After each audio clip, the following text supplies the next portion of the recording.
My name's Maria Walker. I'm from Glasgow City Council and I'm head of the English as an Additional Language service there. And normally I come along to things like this and I talk about the work of the English as an Additional Language service, the work that we do to support children and young people who are learning through English as an additional language. So in a way, I suppose we normally talk about how we approach teaching migrants. But today I'm going to do something slightly different because I'm going to talk about another role that I've been involved with in the council, which is much more around the whole world of promoting equality and with a particular focus on race equality. So kind of picking up on some of the things that Louise has just been mentioning at the end there.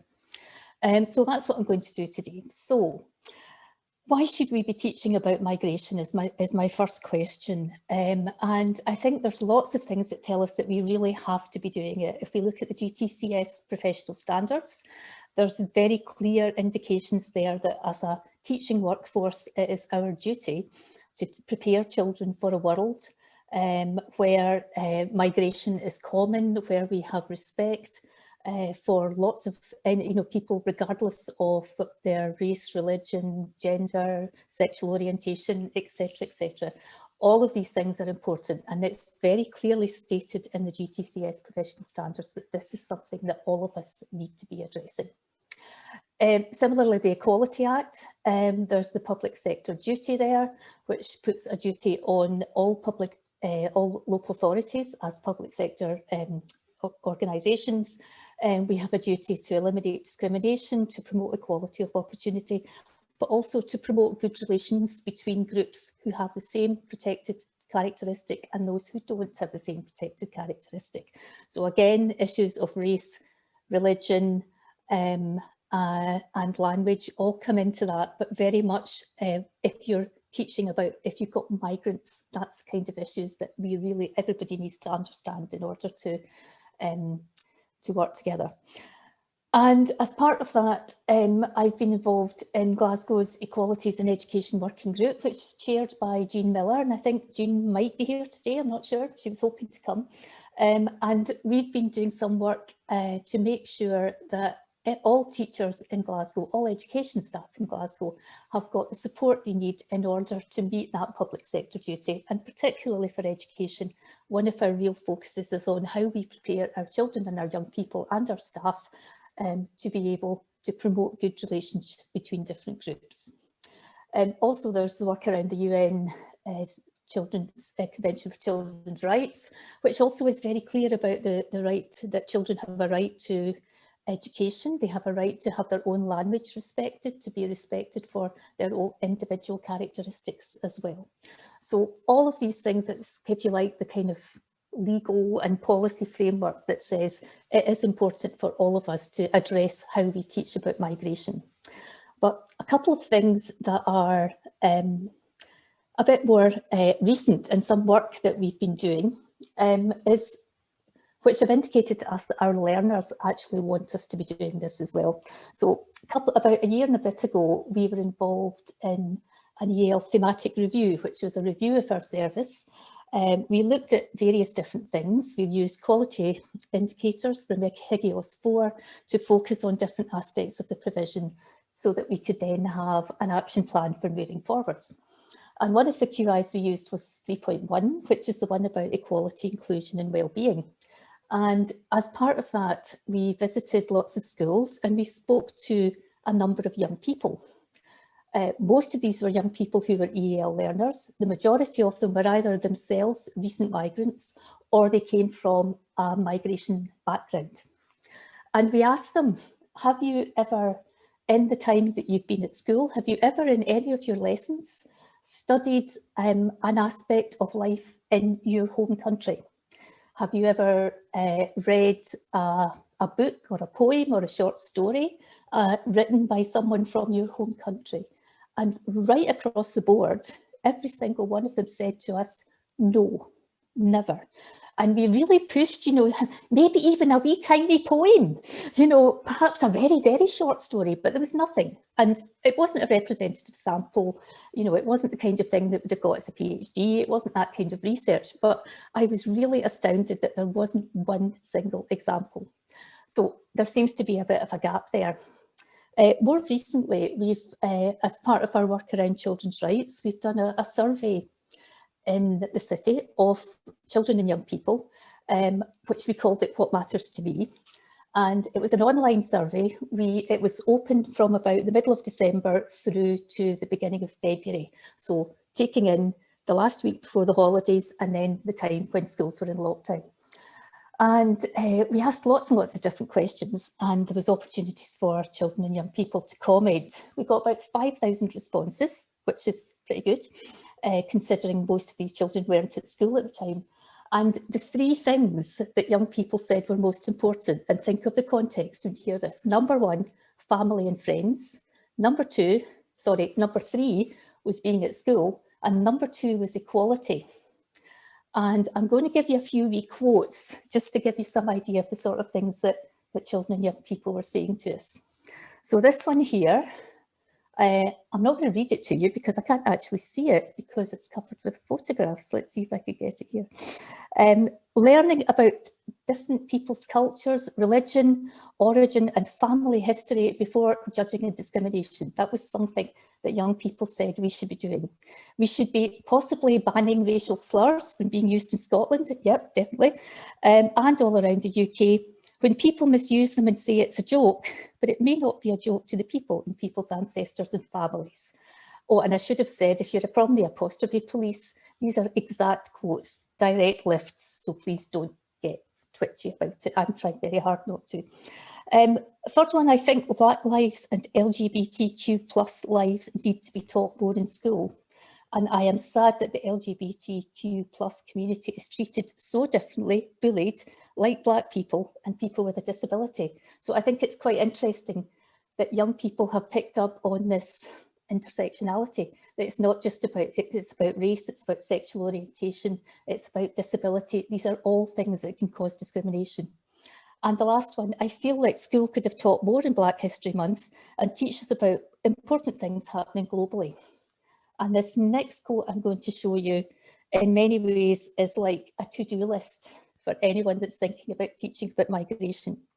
Race and culture should be talked about more. Representation and diversity should be considered as part of the learning curriculum.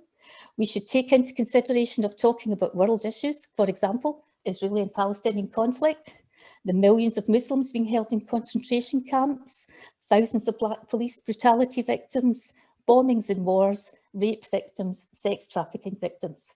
So if you want a manifesto for what we should be doing in schools, I think that one is, it's got quite a good list there. So I think it was really interesting that so many young people talked about the importance of promoting equality, of teaching and getting people to talk about things like that in our classroom. Now, there have been people doing that for many, many, many years. There are individuals who've been working really hard in their classrooms and their playrooms, who've been trying to promote things, trying to raise the discussion of race equality and of other equality issues.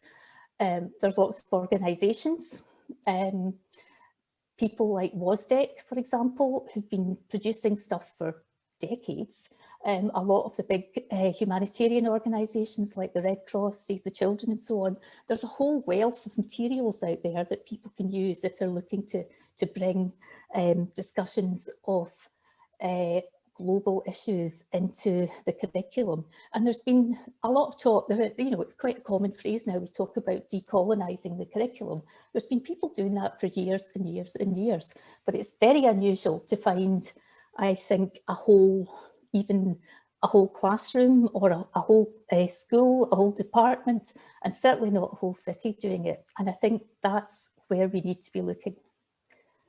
So what are we doing in Glasgow? First thing we said that it's really important that there's clear leadership on this issue. We've been given a steer by our children and young people that they want us to do something.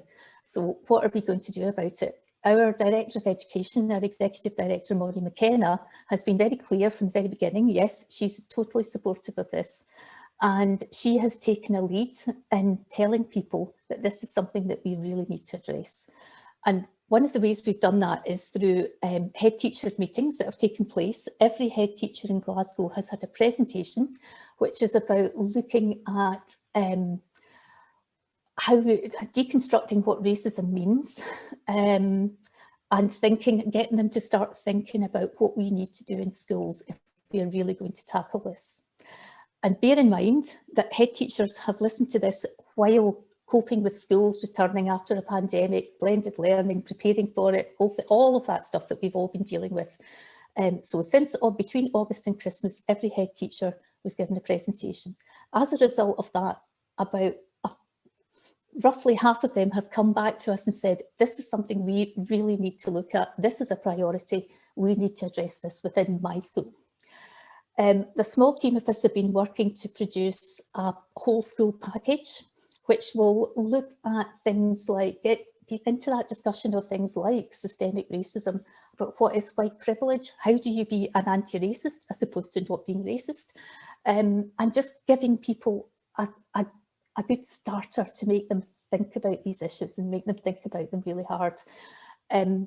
And it's not just about saying to people, here's some websites with good resources and here's some links to places.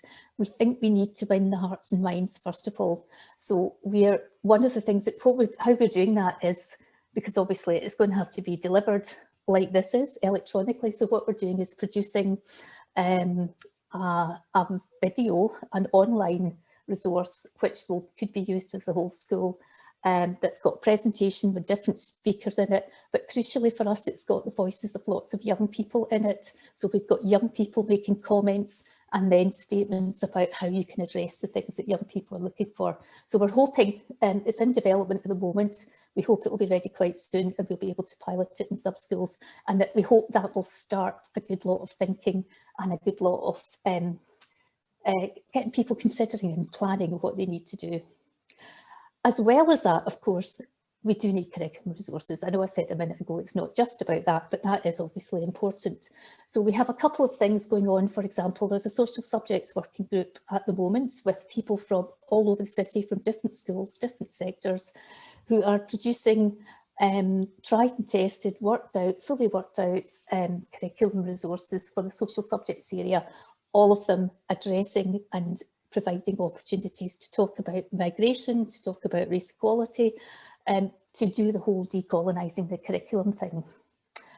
Within our own EL service, we've got a development team that have been working really, really hard, who have produced many resources and lots of training resources, teaching resources that are available through an online site on Glow, which is now available to everybody in Glasgow.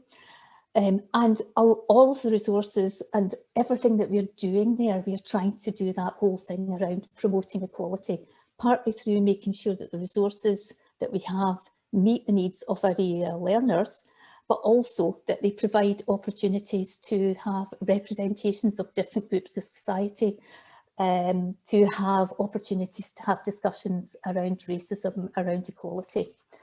And the hope is that if we were to repeat our EL thematic review in a couple of years' time, and we were to go and talk to young people who are EL learners and said to them, have you ever studied anything that's come from your country? That they would say, yeah, we did. And that's what I'm hoping for. So thank you very much for that. Happy to take questions at the end, and goodbye.